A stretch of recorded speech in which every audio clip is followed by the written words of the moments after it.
El control del espíritu. Efesios 5:18. Volvemos a considerar este versículo porque es de crucial importancia para la vida cristiana. Ya hemos visto que este texto nos recuerda las características esenciales de la vida cristiana, esto es, que se trata de una vida de poder, de vigor, de alegría y felicidad, de jovialidad. Y también hemos visto que se trata de una vida que solo puede ser vivida en y por medio y a través del poder del Espíritu Santo. Procederemos ahora a verlo de una forma más directa. Debemos descubrir lo que significa ser llenos del Espíritu, y debemos tratar también de descubrir cómo ser llenos del Espíritu. Quienes están familiarizados con este texto, y familiarizados en general con la enseñanza evangélica, sabrán que, desafortunadamente, este versículo se ha convertido en un tema de controversia. Esto se debe mayormente a que el versículo prácticamente se ha convertido en el lema de una posición teológica referente a la santificación y la santidad. Siempre es peligroso convertir un texto bíblico en un lema. Generalmente significa que ha sido extraído de su contexto y, por tanto, desde un punto de vista expositivo se puede decir que ha sido tratado con cierta violencia. Por lo tanto, recordemos esto y tratemos de librarnos de lemas y prejuicios y de puntos de vista que tal vez defenderíamos a cualquier precio con tal de demostrar que tenemos razón. Tratemos de librarnos de todo ello y acercarnos a estas palabras en su propia ubicación y contexto. En primer lugar, estudiemos este versículo a la luz de usos similares en la Biblia. Siempre es un procedimiento sabio. Cada vez que en la Biblia encontrarnos una afirmación o una frase que de alguna forma resulte difícil, y lo primero que debemos hacer es buscarla en otras partes de la Escritura, es decir, buscar paralelos. Al hacerlo nos esperan ciertos descubrimientos. El primer punto, me parece, que debemos aclarar en nuestras mentes es que ser lleno del Espíritu no es lo mismo que ser bautizados con el Espíritu. Y es precisamente aquí donde suele producirse la mayor confusión. Ser llenos del Espíritu no es lo mismo que ser sellados con el Espíritu, lo cual yo consideraría como sinónimo de ser bautizados con el Espíritu. El motivo de aclararlo es este: el apóstol está exhortando a las personas a ser llenas del Espíritu y a seguir siendo llenos de él. De dicho Espíritu el apóstol dijo en 1:13 que con él fueron sellados. En dicho versículo leemos: en él también vosotros, habiendo oído la palabra de verdad, el evangelio de vuestra salvación, y habiendo creído en él, fuisteis sellados con el Espíritu Santo de la promesa. Por eso, ser llenos del Espíritu Santo no puede ser lo mismo que ser sellados con el Espíritu. En 4:30 el apóstol les recuerda lo mismo al decir: y no contristéis al Espíritu Santo de Dios, con el cual fuisteis sellados para el día de la redención. Es importante mantener un claro concepto de esto. El bautismo con el Espíritu, el sello del Espíritu, es una experiencia definidamente concreta. Mayormente está referida al tema de la seguridad y de la certeza. Se trata de una experiencia muy definida. No es algo que recibe por fe. Una persona sabe si ha sido sellada o no con el Espíritu. No se puede ser bautizado con el Espíritu sin ser consciente de ello. Esto se ve con mucha claridad en el segundo capítulo de Hechos y en varios otros capítulos del mismo libro. Ahora bien, el propósito de ese bautismo es sobre todo capacitarnos para testificar con poder y denuedo. Ese fue el efecto inmediato que el bautismo del Espíritu tuvo sobre las personas, como se puede ver claramente en el segundo capítulo de Hechos. Habiendo recibido esta gran seguridad,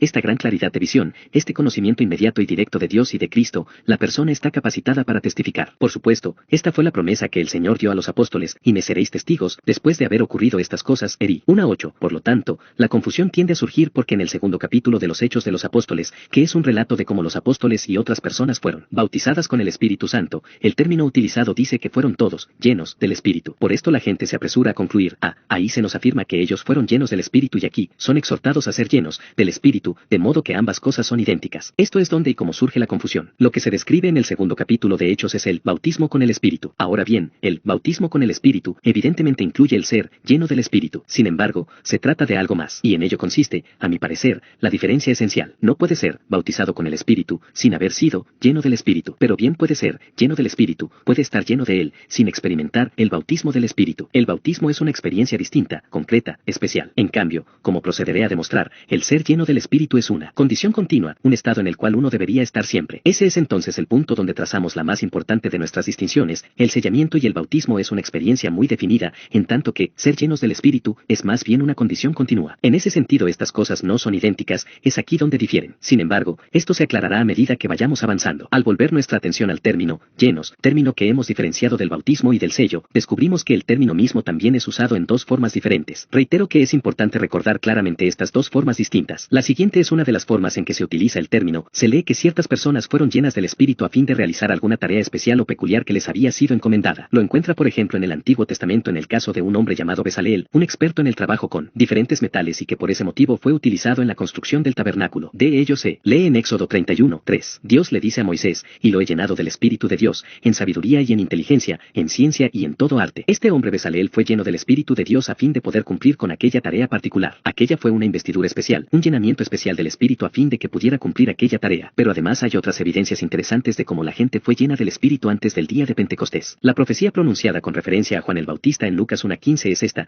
y será lleno del Espíritu Santo, aún desde el vientre de su madre. Luego se nos habla de Elizabeth, la madre de Juan, y Elizabeth fue llena del Espíritu Santo, y exclamó a gran voz. Lee 1:41, y lo mismo se nos dice acerca de Zacarías el padre de Juan el Bautista, en el versículo 71 77, y Zacarías su padre fue lleno del Espíritu Santo y profetizó. En cada uno de estos casos, como se puede observar, estas personas fueron llenas con el Espíritu Santo a fin de poder hablar o hacer alguna cosa. Es una investidura de poder para algún propósito especial. El siguiente uso del término en el Nuevo Testamento está, como ya he indicado, en Hechos 2:4, y fueron todos llenos del Espíritu Santo, y comenzaron a hablar en otras lenguas, según el Espíritu les daba que hablasen. Esta es una declaración única, porque según ella ambas cosas ocurrieron simultáneamente. Allí está el bautismo, además, o incluyendo el llenamiento, y es esto lo que los capacita para hablar en otras lenguas según el Espíritu les daba que hablasen. Aquí hay, sin embargo, un punto interesante. Aquel día de Pentecostés el apóstol Pedro junto a todos los demás apóstoles y sus seguidores fueron bautizados y llenos del Espíritu. Pero en Hechos 4:8 leemos lo siguiente: entonces Pedro, lleno del Espíritu Santo, les dijo, aquí hay otro llenamiento. El hombre que ya había sido bautizado y lleno en el día de Pentecostés vuelve a ser lleno del Espíritu Santo para un propósito especial. Según Hechos 4, el propósito especial es que junto con Juan habían sido convocados ante las autoridades. Iban a ser juzgados por haber sanado a un hombre incapacitado que solía sentarse en la puerta del templo, la Hermosa. Ahora los apóstoles debían hablar. Entonces el Espíritu Santo vino sobre Pedro de modo que fue lleno del Espíritu a fin de poder hablar con autoridad y poder a las autoridades que los estaban sometiendo a juicio. El mismo Pedro vuelve a ser lleno. El punto que estoy subrayando es que hay una diferencia esencial entre el bautismo y el llenamiento. Sin embargo, todavía estamos considerando el llenamiento del Espíritu en términos de una capacitación e investidura de poder con el propósito de realizar una tarea determinada. Tómese otro ejemplo. Después del juicio, Pedro y Juan regresaron a su grupo, a la iglesia, e informaron lo que había sido hecho con ellos, y todos juntos comenzaron a orar. Luego, en Hechos 4:31 se nos dice que el lugar en que estaban congregados tembló, y todos fueron llenos del Espíritu Santo, y hablaban con denuedo la palabra de Dios. Nuevamente la misma experiencia. Esta gente ya había sido bautizada y con el bautismo fueron llenas, pero aquí vuelven a ser llenas otra vez. Es algo que se puede repetir muchas veces. En efecto, hay otro ejemplo llamativo en relación con el apóstol Pablo. En Hechos 9 tenemos el relato de su conversión y de su bautismo con el Espíritu, pero en el capítulo 3 encontramos a Pablo hablando, y esto es lo que nos dice el versículo 9, Pablo, lleno del Espíritu Santo, fijando en él los ojos. Lucas, el historiador, está contando de un hombre, un brujo que asistía a cierto oficial romano. El apóstol decidió amonestar al hombre por las palabras que había dicho. Entonces se nos dice que Pablo, lleno del Espíritu Santo, fijó en él los ojos. Pablo fue lleno para poder hablar a este hombre y amonestarlo severamente. A la luz de todo eso es evidente que estamos tratando con una experiencia definida. Todas estas personas eran conscientes del hecho de que el Espíritu Santo había venido sobre ellos y que habían sido investidos de nuevo poder y con autoridad. Sabían perfectamente lo que había ocurrido. De modo que esta experiencia describe algo que nos ocurre, una experiencia en la que somos conscientes de recibir poder para un propósito específico. Por eso, decimos que esto es algo distinto y claro. Ahora bien, gracias a Dios, esta experiencia no está limitada al Nuevo Testamento. Léase las biografías de los grandes predicadores en la Iglesia a lo largo de los siglos y especialmente en tiempos de avivamiento y despertar. Verá que esta experiencia se repite sin fin. Un hombre que está predicando repentinamente comprende que el Espíritu Santo de Dios ha venido sobre él y que se ha apoderado de él. Ha sido sacado de sí mismo, investido de un discernimiento y de una comprensión y de un poder y habilidad para hablar con convicción, y grandes cosas ocurren alrededor. Él está completamente consciente de esto y así también los que le escuchan. A lo largo de la historia de la Iglesia cristiana hay numerosos ejemplos de esto. Gracias a Dios, esto no está limitado a la historia. Por la gracia de Dios todavía sigue ocurriendo. Todavía viven personas que saben de esto y que se regocijan en ello, hombres que sirven con honestidad y sinceridad a Dios y que están conscientes, de tiempo en tiempo, de esta experiencia. Esta es, por lo tanto, una forma en que se utiliza el término mencionado. Todas estas personas fueron llenas del Espíritu e investidas de un poder y una habilidad fuera de lo común. Ahora surge esta pregunta: ¿es este el significado de las palabras en Efesios 5:18? No creo que sea así, no debemos dejarnos engañar por la mera similitud de la expresión. Pero entonces, ¿qué es? Sugiero que aquí se describe un estado o una condición. Quizá la mejor manera de comprenderlo será recordando lo que se nos dice de nuestro Señor en Lucas 4:1. Allí leemos que Jesús, lleno del Espíritu Santo, fue llevado por el Espíritu al desierto para ser tentado por el diablo. Ahora bien, esta es una afirmación acerca de nuestro Señor, que fue lleno del Espíritu Santo. De la misma forma, en Juan 13 nos dice de él, pues Dios no da el Espíritu por medida. Él siempre estaba lleno del Espíritu en toda su plenitud. Pero consideren algunas otras declaraciones. Tómese, por ejemplo, lo que leemos acerca de Esteban en Hechos. Él fue uno de los hombres escogidos, según se nos dice en el capítulo 6, para atender diferentes asuntos a fin de que los apóstoles pudieran dedicarse a la oración y a la predicación de la palabra. Y esto es lo que leemos acerca de él. Esteban, varón lleno de fe y del Espíritu Santo. Él estaba lleno del Espíritu Santo. Aquí no se afirma que en un momento dado haya sido lleno del Espíritu para cumplir cierta tarea. No, fue más bien escogido para cumplir esta tarea por ser un hombre que ya era lleno del Espíritu Santo. Pero considere esta otra afirmación referida a él que se encuentra en Hechos 7:55. Aquí está en juego la vida de Esteban, y es esto lo que leemos. Pero Esteban, lleno del Espíritu Santo, puestos los ojos en el cielo, vio la gloria de Dios y a Jesús que estaba a la diestra de Dios. Ahora bien, para mí esta es una afirmación dudosa en este sentido, que no estoy seguro si ponerla en la categoría que estamos considerando o en la categoría previa. En realidad cuadra con la misma facilidad en ambas categorías. Esteban normalmente estaba lleno del Espíritu Santo, pero debido a las circunstancias especiales, debido a la crisis en que se hallaba, a pesar de ser lleno del Espíritu, fue nuevamente lleno del Espíritu Santo. Esto significa que a pesar de haber estado lleno del Espíritu Santo, hubo otra manifestación, otra investidura de poder, otra experiencia de ser lleno hasta rebalsar. De esta manera se le concedió una habilidad particular particular para hacer frente a sus verdugos y acusadores y para hablar la palabra de Dios con libertad y convicción. Por ese motivo esta declaración es interesante, pero considérese también la afirmación referida a Bernabé, el compañero de Pablo. En Hechos 11:24 leemos lo siguiente acerca de Bernabé: era varón bueno, lleno del Espíritu Santo y de fe. Era un hombre semejante a Esteban. Era lleno de fe y también lleno del Espíritu Santo. Finalmente, termino con una afirmación referida a los discípulos como grupo. En Hechos 13:52 leo lo siguiente: y los discípulos estaban llenos de gozo y del Espíritu Santo. ¿Ven la distinción? En estos casos, y en el caso de Hechos 7:55, que es un ejemplo un tanto especial, no estamos considerando a personas que son investidas de un poder para cumplir una tarea particular. En cambio, aquí se nos da una descripción del estado normal de estas personas, su forma de vivir. Tenemos aquí una descripción del estado espiritual y moral. Aquí no es tanto una cuestión de poder como de la forma de vivir de un hombre. Esteban fue escogido. ¿Por qué? Porque era un hombre lleno de fe y lleno del Espíritu Santo. Esa era la reputación que Esteban tenía entre la gente, de manera que llegado el momento de escoger a los diáconos ellos dijeron: ahora bien, he aquí un hombre que es lleno de fe y lleno del Espíritu Santo. Por el mismo motivo fue escogido Bernabé. Y acerca del grupo de los discípulos leemos que ellos fueron llenos de gozo y del Espíritu Santo. Entonces tenemos una diferencia obvia entre estas dos declaraciones que a primera vista parecen tan similares. Y la importancia de reconocer la diferencia entre ambas expresiones es que no siempre hemos de esperar que se trate de un llenamiento especial para cumplir una tarea especial. Esa es una experiencia que viene y va, pero de nosotros se espera que seamos siempre llenos del Espíritu. Esta es, pues, la importancia de distinguir el significado de ambas afirmaciones. Y de esta manera hemos llegado a establecer otro punto. Un hombre que es lleno del Espíritu Santo puede repetidamente ser lleno del Espíritu Santo para un propósito especial. Esto lo he ilustrado mediante el caso de Esteban al ser juzgado. También lo he ilustrado con el caso de los mismos discípulos durante el día de Pentecostés. A la luz de todos estos pasajes, ¿acaso no es obvio que el significado del versículo que estamos considerando, Efesios 5:18, es el segundo de los mencionados? Aquí se nos relata un estado o una condición. En efecto, creo que, sin lugar a dudas, esto puede ser probado de la siguiente manera: no os embriaguéis con vino, en lo cual hay disolución, antes bien sed llenos del Espíritu. El tiempo del verbo es de suma importancia, y aquí se trata del presente continuo. La traducción correcta de este versículo es la siguiente: no os embriaguéis con vino, en lo cual hay disolución, sino continuad siendo llenos del Espíritu, sed perpetuamente llenos del Espíritu. Dejad que ese estado prosiga, dejadlo continuar, permitid que esa sea su condición constante. Este es el presente continuo. Afirmo que por el hecho de ser el presente continuo su significado no puede ser el primero, que se refiere claramente a algo que viene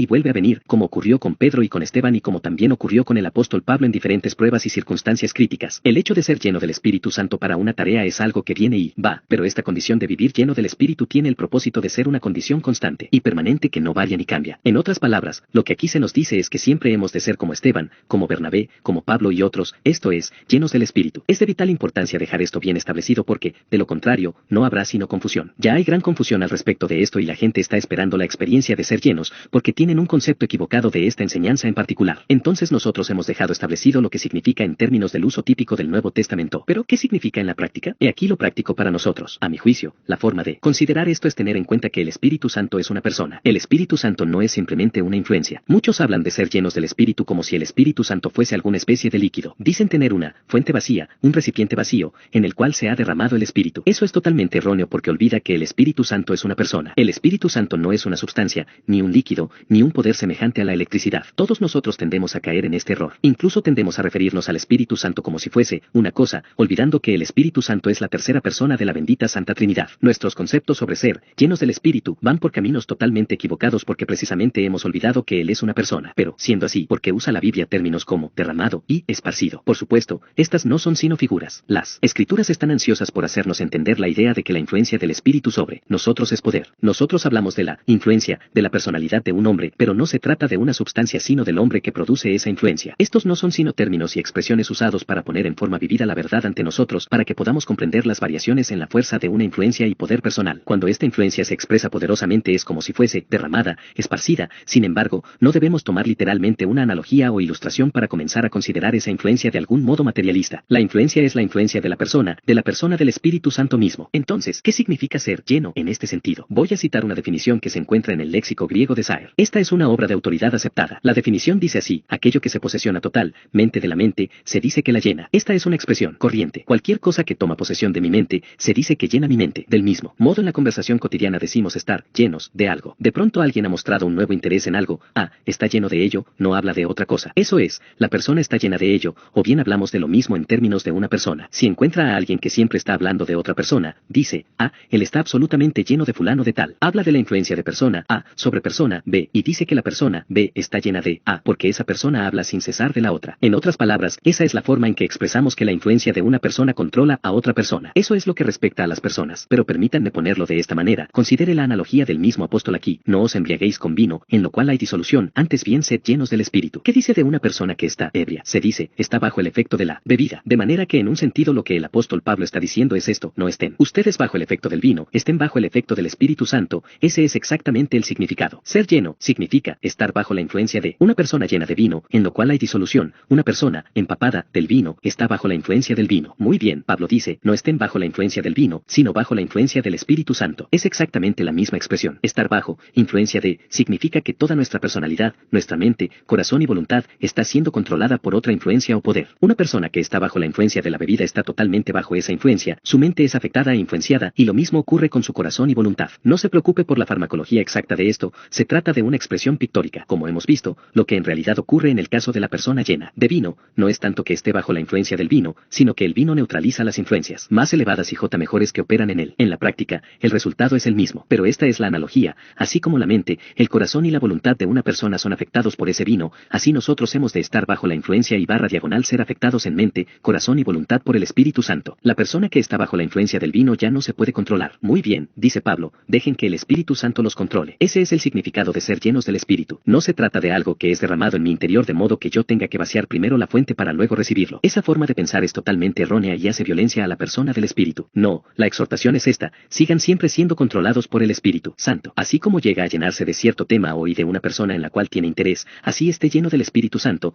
Entonces, si ese es el significado, la siguiente pregunta que surge es esta, ¿cómo es posible esto? ¿Cómo puede una persona ser llena del Espíritu? Aquí hay un asunto de suma importancia. Lo primero que notamos es que se trata de un mandamiento, un imperativo, sed llenos, sigan siendo llenos del Espíritu, sigan siendo controlados por el Espíritu Santo. Por lo tanto, la conclusión ineludible es que no se trata de una experiencia, puesto que es un mandamiento, no es una experiencia. Por el hecho de estar en el presente continuo no se trata de alguna crisis, no se trata de alguna experiencia crítica, y por lo tanto, no debe ser buscado como una bendición. Hay muchas personas que van de reunión en reunión esperando recibir la bendición de ser llenos del Espíritu. A veces, al final de la reunión son invitadas a pasar al frente para recibir la plenitud del Espíritu. Pero, sin lugar a dudas, eso significa hacer completa violencia al lenguaje aquí utilizado y a la analogía / entera contenida en la enseñanza de las Escrituras. Esta no es una experiencia crítica, este es un estado o una condición en la cual hemos de vivir siempre, permanentemente. Siempre deberían ser así, dice el apóstol, y entonces nos da el mandamiento de ser así. Deduzco, entonces, que no se trata de algo que nos ocurre, esto es algo que nosotros controlamos y que nosotros determinamos. Así como una persona decide y controla si va a llenarse de vino o no, así también controla y decide si va a seguir o no siendo controlada por el Espíritu. Por eso la persona recibe un mandamiento, un imperativo, una exhortación. Por lo tanto, debemos dejar de pensar en ello en términos de tener una experiencia. Nuevamente permítanme ponerlo de esta manera para expresarlo con mayor claridad. Lo ocurrido a los discípulos en el día de Pentecostés fue una experiencia, y no solamente lo supieron ellos, sino que todos los demás lo supieron. Lo ocurrido a Cornelio y a su casa, cuando el Espíritu Santo cayó sobre ellos,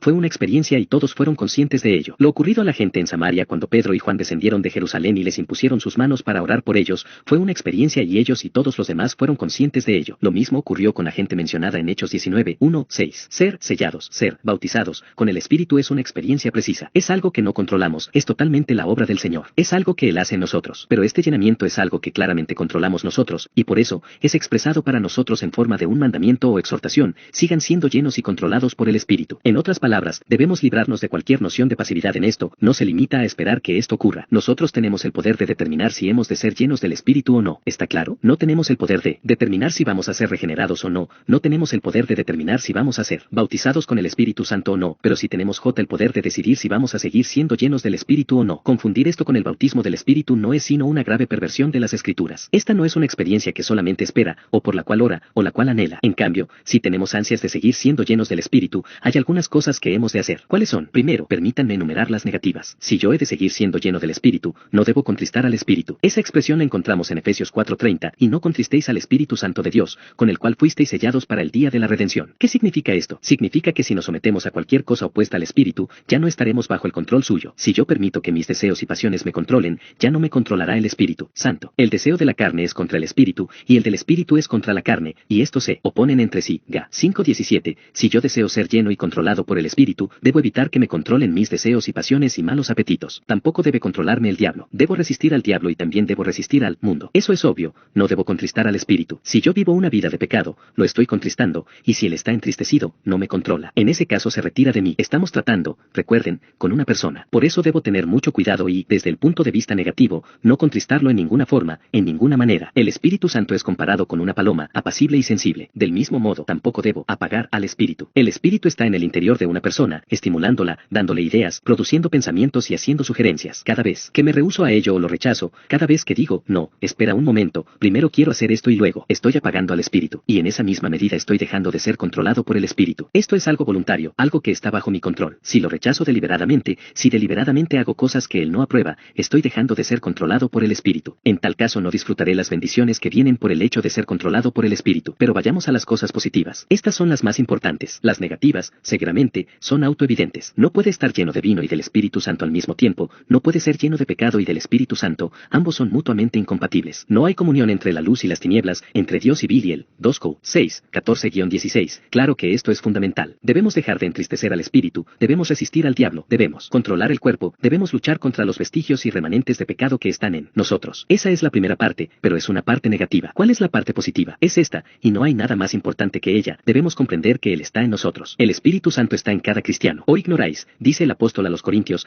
que vuestro cuerpo es el templo del Espíritu Santo, el cual está en vosotros, el cual tenéis de Dios, y que no sois vuestros? 1 Siodar 6:19. Esto es lo primero, y por el hecho de olvidarlo constantemente, no somos llenos del Espíritu y no somos controlados por Él. Para utilizar las palabras de un himno, Él está dentro de nosotros, un huésped lleno de gracia y dispuesto. ¿Ha notado cómo lo expresó nuestro Señor? El Señor estaba por dejar a sus discípulos y su estado de ánimo estaba decaído. Entonces Él dijo, no se turbe vuestro corazón, no se entristezcan, no los voy a dejar sin consuelo, lo que significa, no los voy a dejar como huérfanos, les enviaré otro consolador. JN 14. Voy a enviarles a alguien que hará por ustedes lo que yo estuve haciendo mientras estuve con ustedes. Cuando ustedes se vieron en dificultades se volvieron a mí, ustedes me han planteado sus preguntas. Yo siempre estuve aquí para responderles. Por el hecho de afirmar que me iré, ustedes dicen, ¿qué haremos ahora? Pero no se preocupen, yo les voy a enviar otro consolador. Voy a enviarles otro abogado, alguien que estará siempre con ustedes, en ustedes, siempre estará con ustedes para dirigir y guiarlos y hacer todo lo que ustedes necesitan. El modo de seguir siendo controlados por el Espíritu Santo es recordar que Él está presente, un huésped lleno de gracia y dispuesto, dentro de nosotros, morando en nuestro interior. Hemos de repetirnos a nosotros mismos estas escrituras. Deberíamos comenzar nuestro día diciéndonos algo semejante a esto: el Espíritu Santo está habitando en mí, Él está en mi cuerpo es el templo del Espíritu Santo quien está viviendo y habitando en mí. Debo recordarlo. Permítanme usar una ilustración sencilla. ¿Qué hacen los padres que tienen hijos pequeños cuando un huésped o un amigo están con ellos en casa? Los niños tienen la tendencia de despertarse temprano de mañana. ¿Qué les dicen los padres entonces? Les decimos, guarden silencio para no molestar a nuestro huésped. Les recuerdan que este huésped está en la casa y les dicen a los niños, ahora tengan cuidado, no griten, manténganse quietos, comprendan quién está en la casa. Eso es precisamente lo que nosotros hemos de hacer para seguir siendo controlados por el Espíritu Santo. Hemos de recordar que Él está presente, Él está en mí, Él habita en mi interior. Sin ser conscientes de esto, nunca seremos controlados por Él. Debemos recapacitar sobre esto, debemos recordárnoslo y seguir haciéndolo así. Además, hemos de desearlo, hemos de sentir sed por Él y por su compañerismo y comunión. ¿Ha notado con cuánta frecuencia el Nuevo Testamento habla de la comunión del Espíritu Santo? Considere la bendición, la gracia del Señor Jesucristo, el amor de Dios y la comunión del Espíritu Santo sean con todos vosotros. 2 Jehová 13:14. Es preciso que se nos recuerde este compañerismo, debemos nosotros mismos recordarlo y buscarlo. Si Él está en mí, no solo debo ser consciente de ese hecho sino también tener comunión con Él, debo tener compañerismo con Él, debo consultar con Él, debo considerar su presencia y pedirle que se manifieste más y más en mí. Así es como uno es lleno del Espíritu. Luego también debo prestar cuidadosa atención a todos sus impulsos. Ocupaos de vuestra salvación con temor y temblor, porque Dios es el que en vosotros produce así el querer como el hacer. ¿Cómo es que lo hace? Dios lo hace a través del Espíritu Santo. Dios es el que en vosotros produce así el querer como el hacer. Si alguna vez siente un repentino deseo de leer la palabra de Dios, ese es el Espíritu Santo que está obrando en su ser. Él está dentro de su ser, Él lo está impulsando. Obedézcale, vaya y hágalo. Si se siente llamado a orar, vaya y hágalo. Deje lo que está haciendo, no posponga su obediencia. Él lo ha llamado de manera que deje todo lo demás, haga lo que Él le pide. Seamos sensibles a sus impulsos. Esa es la forma de estar más y más bajo el control del Espíritu. Cuanto más le obedezcamos, tanto más Él nos indicará sus deseos, tanto más nos impulsará. De modo que debemos ser cuidadosos y meticulosos en obedecer cada uno de los mandatos o peticiones, a cada uno de sus impulsos y a cada una de las necesidades que vienen de parte de Él en nosotros. Todo esto ocurre constantemente en nuestro interior. Él quiere dirigirnos, Él quiere guiarnos. Él lo hace constantemente. Constantemente está ansioso de mostrarnos más y más del Señor Jesucristo. Permitámosle hacerlo. ¿Acaso no somos todos culpables de apagar sus impulsos en cuanto a asistir a la casa de Dios, leer las Escrituras, orar o mil y una cosas más? Estos son los impulsos del Espíritu Santo que quiere conducirnos y guiarnos y controlarnos y dirigirnos. Préstele atención. Permítale trabajar. Ese es el significado de la presente exhortación. Esto no se recibe a modo de una experiencia. Casi preferiría que así fuese. Todo sería mucho más sencillo. Pero este es el método de Dios. Es un asunto de una relación personal, y como cristianos somos criaturas responsables. Él no va a hacerlo todo por nosotros mientras nosotros simple y griegamente permanecemos pasivos. No todo ha sido maravillosamente hecho para nosotros de manera que ya no haya lucha. Sí, hay lucha. El mundo y la carne y el diablo todavía están allí. Debemos resistirles. Y nosotros debemos escucharle positivamente y darle tiempo y atención a la tarea. En estos asuntos no hay términos medios. Esto no es algo que se recibe en un paquete, listo, para usar, todo completo. No, ese es el método de las sectas, pero esa no es la enseñanza del Nuevo Testamento. Aquello es psicología y no la enseñanza de las Escrituras. Preste atención a los impulsos del Espíritu y preste atención a la palabra, a la Escritura. ¿Qué es esta palabra? Es la palabra del Espíritu Santo, Él es su autor. Sino que los santos hombres de Dios hablaron siendo inspirados por el Espíritu Santo, 2 P 1:21. Nada de esto es de interpretación privada, esto no es producto del hombre, es la palabra de Dios. Digo que es para leer, para estudiar, para devorar, para entender, para dedicar su tiempo y atención. ¿Acaso está utilizando cada oportunidad que se le presenta para entender esta palabra? ¿Acaso un culto religioso por semana es suficiente? ¿Cuántas veces prestamos atención a la exposición pública y al estudio privado a fin de entenderlo? Esa es la forma de ser guiados por el Espíritu, conocer su palabra y todos sus mandatos, prestarle atención, ser sensibles a ellos y luego obedecerlos. Obedecer la palabra de Dios. El Espíritu Santo se alegra cuando cualquiera de nosotros toma una palabra de las Escrituras y la aplica en la práctica, cuando le permitimos gobernar nuestras decisiones, nuestras acciones y todo nuestro comportamiento. Estos son entonces algunos de los principios. Solamente he mencionado las principales formas en que hemos de ser llenos del Espíritu. Se trata de una sumisión voluntaria de ser controlados por el Espíritu Santo de Dios en la totalidad de nuestra vida, mente, corazón y voluntad. ¿Y a dónde conduce ello? Eso es lo que el apóstol sigue diciendo a continuación. Significa que el fruto del Espíritu será manifestado en nosotros. Donde quiera que Él esté en control, sus frutos son evidentes y obvios. Amor, gozo, paz, paciencia, benignidad, bondad, fe, mansedumbre, templanza. Ellos son, y llegan a ser evidentes. Y también todas las cosas que el apóstol sigue, enumerando a partir del versículo siguiente, Efesios 5:19. Todo lo referido a nuestra conducta en la casa de Dios, en nuestro trato el uno con el otro, esposos y esposas, padres e hijos, jefes y empleados. Ese es el tipo de vida que llevan aquellos hombres y mujeres cuya mente, corazón y voluntad son controlados por el Espíritu Santo. Sigan adelante, siendo controlados por el Espíritu Santo que mora en nosotros como un huésped lleno de gracia y dispuesto